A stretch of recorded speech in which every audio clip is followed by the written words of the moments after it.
Welcome to the third episode of Pathways to Peace.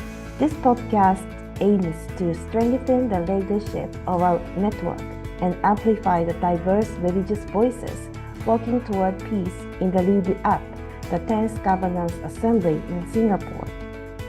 Today, we are joined by a clinical psychologist and the moderator of the ACRP, Asia-Pacific Interfaith Youth Network, APIYN.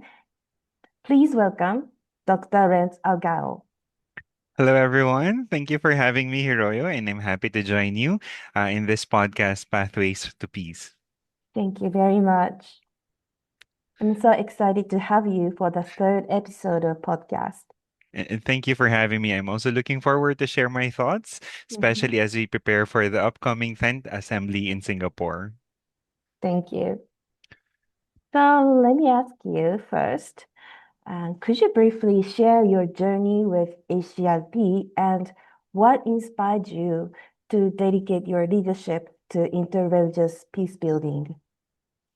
My journey with ACRP actually started back in 2010, Mhm. 2010, and my journey with ACRP has been deeply formative. I joined and entered this space as someone who has always believed that faith and spirituality, when lived with compassion and humility, can become a powerful force for healing. I first started as a volunteer in 2010 for Religions for Peace Philippines in a project we did, which we called then as Counseling for Peace. It was to support the survivors of the armed conflicts in the central Mindanao region of the Philippines. So I was one of the volunteer psychologists then, and we provided healing programs for the youth and women who have been affected by the armed conflict. So my journey started as a volunteer, and then eventually in 2015, I joined APIYN as the representative of the Philippines as the youth leader. And as they say, the rest is history. Um, but my work has really focused more on the youth, particularly in empowering, in training, in the capacity building of ACRP youth. And I have applied actually the work that I've had in the Philippines by sharing what I have learned in program development, in capacity building programs, and ensuring that the youth, particularly, has spaces within this movement.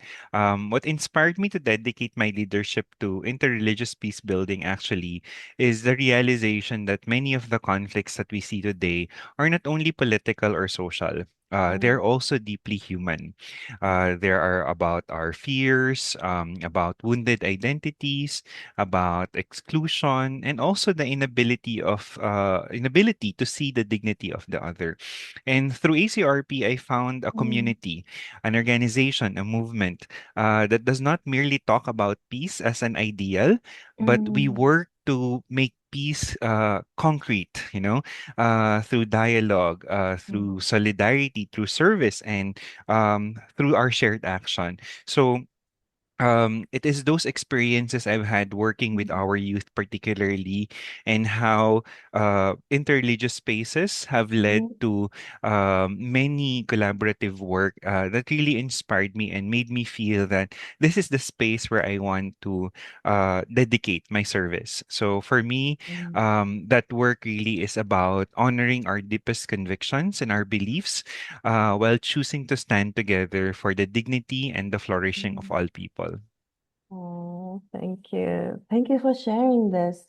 You said you started volunteer Mm. in Yes. 2010. Mm-hmm. And I remember there's a Manila Assembly in Mm-hmm. Yes. Philippines Mm-hmm. back in 2008. Were you a part of that Mm-hmm. assembly back then? Uh, I was not yet a part of Mm. ACRP then, but I've heard so much about Oh. the Philippine assembly that we had Mm, for ACRP, and actually mm, it was one of those reading through those events that we've had mm, even before I joined Religions for Peace.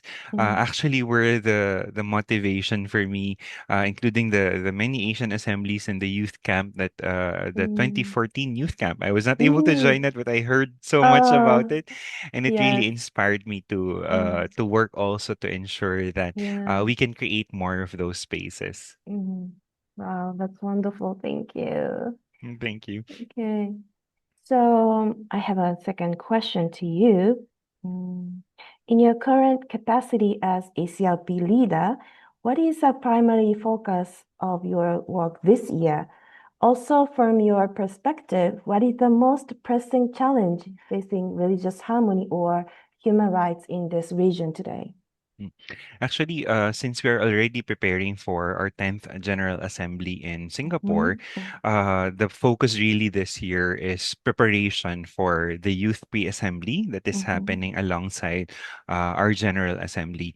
And mhm, while the Youth Pre-Assembly is just one event or part of the main assembly, uh, mhm. the events leading to that, the preparation of the Yes, program, yes. ensuring that we have a really good program for the youth and that they are involved also in the main assembly because we're thankful for the leadership of ACRP that Mm, they have also allowed our youth to attend, to participate in the General Assembly.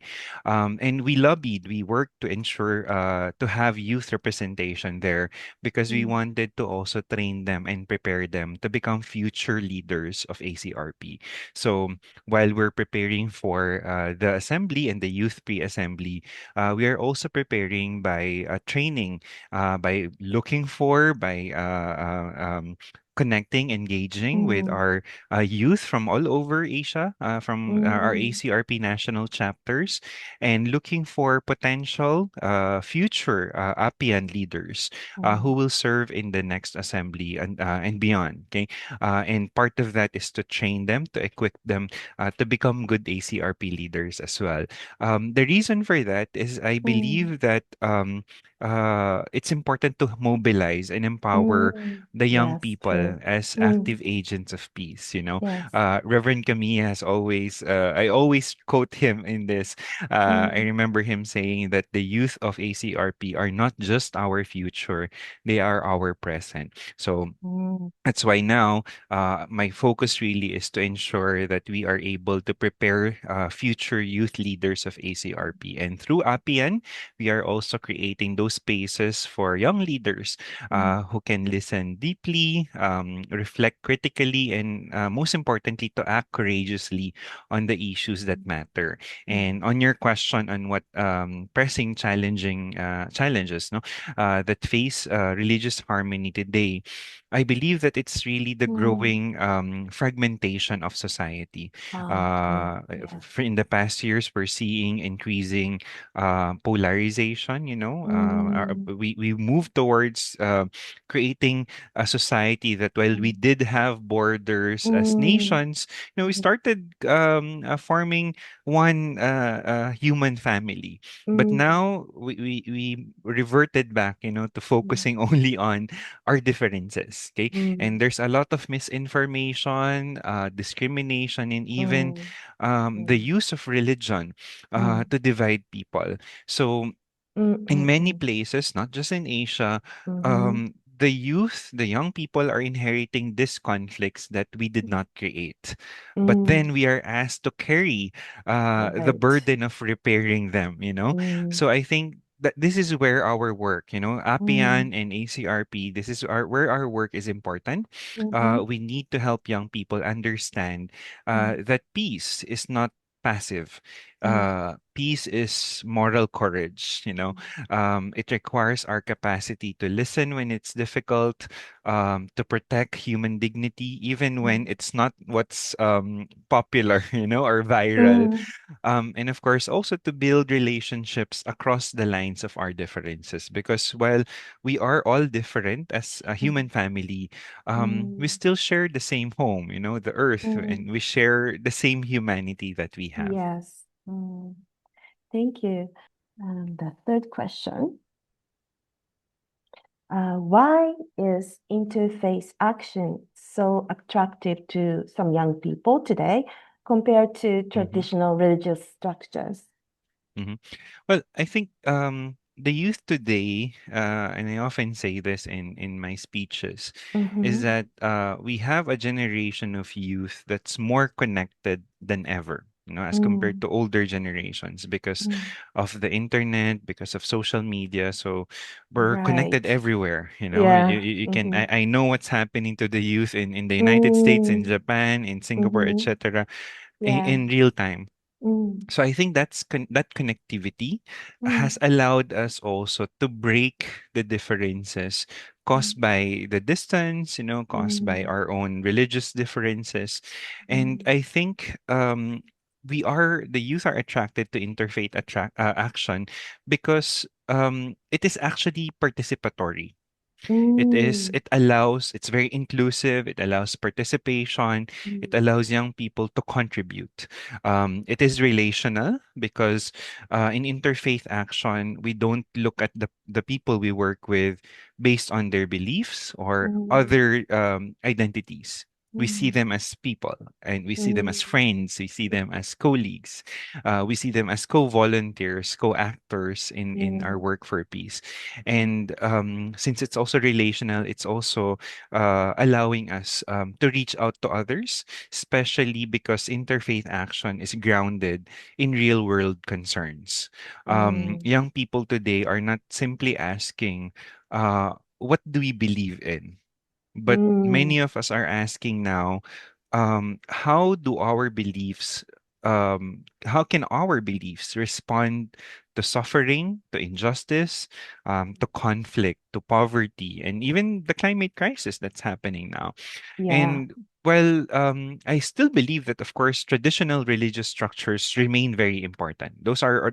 remain True. even until Mm-hmm. now very important. But many young people are also looking for spaces where they can bring their whole selves, their Mm. faith, their belief, even their questions, their doubts, Ah. their advocacy, Yeah. and of course their I think it's really the desire to contribute meaningfully to the world. And Mm. I've seen this in many interfaith spaces, what we have here in ACRP, Mm. in the entire Religions for Peace International movement, and in other interfaith spaces. I've seen that interfaith action actually gives the youth that space. So I think that is Mm. where, or that's what attracts um, the youth today because it Mm. actually allows them to see that in our Mm. work for peace it's not carried by one person alone, it is Mm. carried by our community Right. that we create here. Yeah. Yeah, you're right. Thank you. So you have mentioned there are a lot of challenges in this world and like conflicts and climate changes. How does interfaith work help support the mental well-being and resilience of young peace builders? Mhm. I think from a mental health perspective, interfaith Mm-hmm. work actually provides something that I would call as protective, okay, Mm. or what we like to say, it's a safe space Yes. for Mm-hmm. young people. It's a safe space for connection. It's a safe space for meaning. And Mm-hmm. also, more importantly, it is a safe space for hope. When Uh, young people face conflict, especially now. So many things happening around the world. The youth are facing anxieties because of the uncertainty about their future, because of the right. conflicts that we Mm-hmm. encounter. There's Mm-hmm. also what we call climate anxiety. That's Yes. the fear of how the climate crisis would affect our Mm. future generation. So, these conflicts that we encounter causes our youth to feel isolated or even helpless. Mm. But when they come together, in the safe spaces we create in the Mm. interfaith movement, Mm. when we come together, despite our different beliefs and traditions, we start to discover that we are not alone. That Mm. while we may be different, our experiences, our fears, our worries are the same, and from there we're able to begin to experience a shared strength, and also a shared hope, Mm. and that the interfaith work that we have actually helps young peace builders to transform their anxiety into action, Mm. their grief into a form of solidarity, and of course, despite the fears that they have, this community that we build helps them transform that fear into courage to face the situations and crises that we encounter. Thank you. Interfaith movement or network is the safe space for Yes. connection, safe space for hope. Thank you. All right, let's move on to the Governance Assembly questions. Mhm. So the 10th Governance Assembly in Singapore is a landmark event for our organization. It is 50th anniversary. In Mhm. your view, why is this particular gathering so important for the future of this region? Mhm. I think apart from celebrating, of course, the 50th anniversary of our movement of ACRP of RFP Asia, Mm, I think this event is important because our 10th Government Assembly is happening at a time when the Asia Pacific region is actually facing profound transitions. mm, We are seeing geopolitical tensions in Asia Pacific and beyond, mhm, where Asia Pacific particularly is mm, prone, it's vulnerable to many climate related disasters. right. There's an economic inequality. We're seeing forced migration due to different reasons. We're in an age of digital misinformation and many continuing threats to human dignity and religious harmony.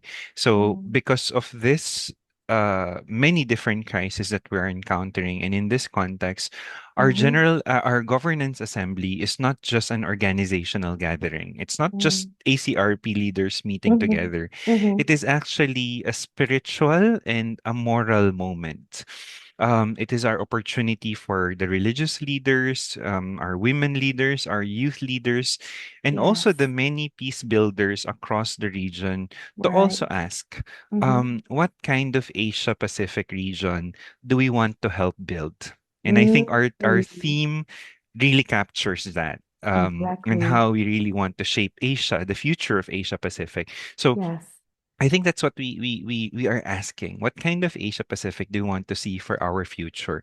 And in Mm, that conversation, we're now starting mm, that future of Asia Pacific region. right. Mm, So for me, the importance in this gathering lies in the mm, fact that mm, we're renewing also our shared commitment to peace. mhm, We have done so much in the past 50 years, and mm. this celebration, I'm very happy because the first assembly happened in Singapore, and we're doing our Yes, 10th yes, assembly, our 50th exactly. anniversary in Singapore. So Right. it's that moment for us to renew what we have committed 50 years ago, and Yeah. our commitment for the hopefully the next 50 years of Mm, ACRP, right. to really contribute to peace, especially in Asia Pacific region, and to strengthen our structures for action. Mm, Of course, we need dialogue. Dialogue now more than ever is very important, but we mm, also need collaborative action. We mm, need common action mm, towards peace. And of course, in the assembly, we would be working for our statements, our um, what we commit, what we promise to make, but we're right. also forming stronger partnerships, not Mm, just within our family, ACRP mm, family, but mhm. within our Asian partners. In Singapore, we have Yeah. our partners. We're very thankful that the Singaporean government is also partnering with us to contribute, Mhm, to help us contribute in this um, initiative. Sorry, mm, the Singapore government is helping us in our initiatives for peace, and we're also yes. able to contribute to their initiatives for peace. Mm, So we go beyond our own movement to partner for peace. mm, We will be working, of course, towards our vision for ACRP in the next 50 years, and it is in this meeting that we also work towards implementing that. So I think this meeting, this gathering, this assembly we're doing in Singapore reminds us that the future of Asia depends now on whether we can build communities that are not only diverse, but mhm, also deeply committed to our mutual respect, mutual justice, and our shared responsibility. mm. Thank you. And I think you have shared a part of the question I'm going to about to Mm-hmm. ask you now, but what is a key issue that APIYN delegates are preparing to bring the table this year? And for the youth and the various religious communities listening, Why should they engage with ACRP activities leading up to November? Mhm. I think the young people of ACRP, of APIYN, are Mm-hmm. bringing forward the issues that are very close to the realities of the generation, of this young Mm, generation. yeah. Because when we look at the issues of peace, security, of climate justice, of mental health and well Mm, being, of human rights, all of this affect our youth. And mm, I always say this, the decisions we make today would be faced by the youth in their future. mm, You know, if we continue to decide to have armed conflicts, to continue weapons of mass destruction, if we continue to destroy the earth, it is not our generation who will mm, suffer. It is mm, the future generation. So I think the young people are bringing issues about the survival of their generation and of the mm, future generation. And I believe that because these issues affect the youth, the meaningful participation of youth in making decisions that affect them is very important. We should not make decisions for them. They should be helping us make those decisions. We should guide them in making those decisions. So I think one important message we want to bring is that our young people should not only be invited to perform or to participate symbolically. Young people must be mm, considered and trusted as partners in shaping the agenda, in designing solutions, and also in leading the action to address the crisis and issues we're facing today. And for the youth and the religious communities who are listening to our podcast today, I mm, would say please engage with ACRP because this is a space where your voice can become a part of a larger regional movement. Peace building is, from my work in peace building, it sometimes feel overwhelming mhm. when we look at the scale, how big the problems, that come before us. Yeah, It's it could be. really Mm, overwhelming. mm, But through ACRP, I have felt, and I know that this is mm, something that many of those who will engage with us would mm, feel. Um, and we are also reminded that every local act of compassion, whether it mhm, is a small action you do in your community, wherever you are in Asia, to big national actions, mm, every dialogue, every youth initiative, every interfaith partnership actually contributes to something bigger. You, as a young person who participates, who joins ACRP or APIYN, you have a lot to give. You have a lot mm, to contribute. No one here is unimportant. No one is not helpful because every young people today can actually contribute to change. So the road to our November assembly is not only preparing for this assembly, it is mhm. actually about preparing ourselves to become more courageous, to become more committed and compassionate peace builders. Thank you. As you said earlier, our network is a safe space for young Yes, it generations as is. well. Mhm. Thank you, Renz. So, uh, we are getting close to the end. And if you could describe the future of peace in Asia Pacific in just one word or one sentence, what would it be? I would use the word flourishing. Flourishing. Yeah, can you describe it Mhm. more about it? Okay. I think for me, the future of peace in Asia is flourishing, or I think as what we would put it in our current Religions for Peace Mm, movement, it's shared flourishing. mm, It is where our differences do not divide us, but mm, they deepen our commitment to protect one another's dignity and humanity so that we can all grow together, we can all thrive, flourish, and live in a world where there is peace, there's justice, and mm. everyone enjoys the life that they're given. Thank you. So, the final thing, if you could leave our listeners with one short piece of wisdom or a prayer for peace in our region, what would it be? Mhm. Um, I think my prayer is that may we, people from Asia, become people who do not grow tired of choosing peace. Because as I said earlier, our work for peace has been very challenging. It's been very difficult Mhm. in the past 50 years. I've been with ACRP for 16 years, but I know the past Mhm. 50 years of our movement has been challenging. So my prayer is that we become people who do not grow tired of choosing peace. May we have the humility to listen, the courage to act, and the compassion to protect those who are vulnerable. May our faiths never become walls that separate us, but may our faith become bridges that help bring healing to our communities. And for the young people of Asia, may we continuously be reminded that peace is not only something that we inherit from the past. Peace is something that we build together every day. Thank you so much. Thank you, Hiroya. So, It's been thank a you. really wonderful conversation with you. Me too. We had a great time. So Yes. I would like to thank you again and thank you for your leadership for bringing up such a vibrant energy to our third episode.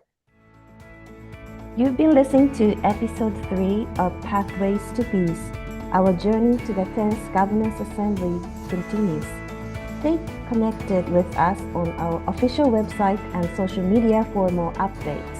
I'm Hiroyo Murayama, and together we are walking the path to peace.